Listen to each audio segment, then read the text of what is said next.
Became, हो गए, Mandela जी हो गए द फर्स्ट ब्लैक प्रेसिडेंट, पहले जो ब्लैक प्रेसिडेंट बने ऑफ अ न्यू नेशन, एक नए राष्ट्र के। भाई एक राष्ट्र साउथ अफ्रीका, जहां पर भाई बहुत ज्यादा भेदभाव हो रहा था, है ना, डिस्क्रिमिनेशन हो रहा था। लोग वहां पे जो श्वेत वर्ग के लोग थे, वो लोग भाई बहुत 300 सालों से शासन किए चले आ रहे थे, और ये ना ब्लैक वालों के साथ भाई बहुत भेदभाव होता है। पहली बार परिवर्तन होता है, और परिवर्तन कब होता है? 1984 को होता है, 1990 को होता है, या फिर 1994 को होता है, या फिर प्यारे बच्चे 1950 को होता है। तो भाई ये क्वेश्चन भी बहुत इंपॉर्टेंट है, क्योंकि भाई डेट से रिलेटेड है। सारे बच्चे इसका आंसर देंगे। अगर इनके हिसाब से गलती हो गई है तो इधर टाइप भी कर देंगे, क्योंकि इससे आपका रिवीजन हो जाता है। फिर जैसे ही आपके सामने क्वेश्चन आता तो याद आता कि मैंने उधर ना ये चीज टाइप करी थी। इसलिए माइंड ना फिंगर से कनेक्ट होता है। फिंगर को चलाओ, फिंगर को चलाओ। और मेरे बच्चे कहेंगे गुरुजी ए को कट कर दीजिए, बी को कट कर दीजिए, डी को कट कर दीजिए, सी को लॉक कर दीजिए, और बगल में लिख लीजिए 10 में 1994। भाई ये वही दिन था जिस दिन भाई पहली बार मंडेला जी फर्स्ट ब्लैक प्रेसिडेंट बन गए थे। कहां के? कहां के? साउथ अफ्रीका के। किस टाइप के?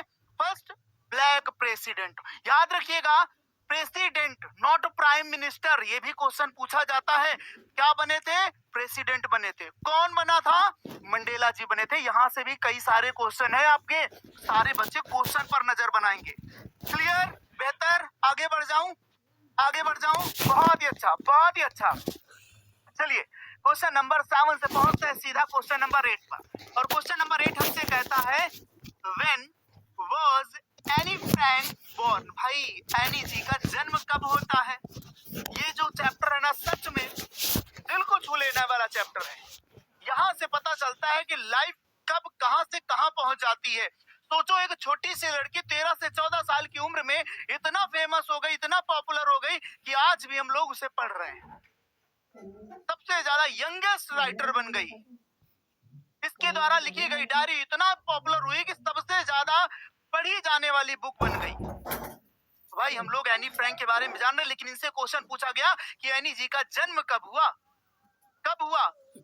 ऑन 13 जून 1929, या फिर ऑन 22 जून 1929, ऑन 17 जून 1929, या फिर ऑन 12 जून ऑफ 1929। प्यारे बच्चों, एक चीज तो यहाँ से क्लियर हो गई कि जो 1929 है ना, ये तो कॉमन है, मतलब ये तो ईयर पक्का है जी। लेकिन डेट का क्या? डेट का क्या? तो हम एक चीज बहुत अच्छे से याद रखेंगे कि जो आपके चैप्टर में एनी जी की टोटल जो एज दे रखी है वो कितने ईयर दे रखी है? कितने ईयर दे रखी है? वाह क्या बात है सर। कितने परसेंट बच्चे हैं ए ऑप्शन दे रहे हो? कितने ए वाले कितने हैं? 55 भाई, 55 नॉट, गलत हो गया आपका आंसर। 55 वाले गलत है। 13 जून तो नहीं है, 13 जून नहीं है भाई। सर ऑप्शन नंबर डी वाले कितने परसेंट है? डी वाले 20%। जो इसका करेक्ट आंसर है गुरुजी वो ये वाला है, जिसे कितने परसेंट बच्चों ने दिया है?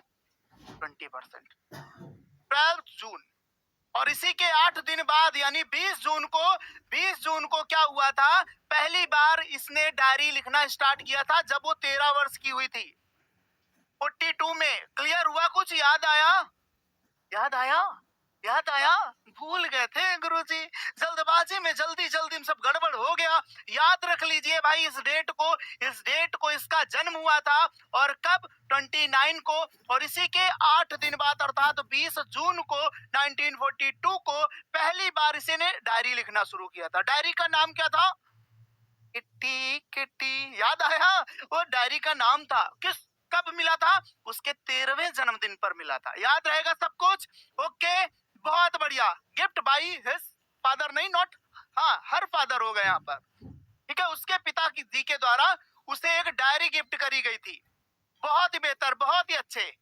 कोई बात नहीं, गलती होती है, इंसान से गलती होना स्वाभाविक है। लेकिन भाई गलती करके गलती सुधारना फिर वो इंसान पीछे हट जाता है। अगर आपसे गलती हुई है और गलती को ना सुधारें तो हम इंसान जानवर बराबर हो जाते हैं। हमसे गलती हुई है और गलती को सुधारेंगे तब हम अच्छे इंसान बनेंगे। बनेंगे ना? बिल्कुल भाई, बहुत बढ़िया। आगे बढ़ते हैं। क्वेश्चन नंबर 9 के बाद हमारा क्वेश्चन नंबर 8 के बाद हमारा क्वेश्चन नंबर 9, जो कि प्यारे बच्चों कहां से आया है? कहां से आया है? एक पोएम से आया है, एक पोएम से आया है, एक कविता से आया है। ठीक है, और लिखा हुआ है the true chameleon is a small a lizard sort of thing. जैसे हम पढ़ेंगे चीज समझ में आ जाएगी। How to tell wild animal, है ना? यही समझ में आ गया तुरंत। और हम इधर पढ़ने से पहले भाई पहला क्वेश्चन में क्वेश्चन को पढ़ना। सारे बच्चे कभी भी इसको मत पढ़िएगा। इसको पढ़ने की जरूरत तब पड़ेगी जब आप क्वेश्चन को पढ़ोगे, क्योंकि इधर पढ़ने से टाइम वेस्ट होगा और मैं नहीं चाहता कि आप टाइम वेस्ट करो। पहले क्वेश्चन को पढ़ो, अगर कहीं डाउट लग रहा है तो फिर इधर आ जाओ। चलिए हम लोग सारे बच्चे मिलकर क्वेश्चन को पढ़ते हैं। क्या लिखा है? व्हाट सॉर्ट ऑफ थिंग, किस प्रकार की चीज इज अ कैमोलियन, मतलब भाई जो कैमोलियन अर्थात तो गिरगिट है ना, रंग बदल देता है। आजकल तो इंसान भी बदल देते हैं गुरुजी।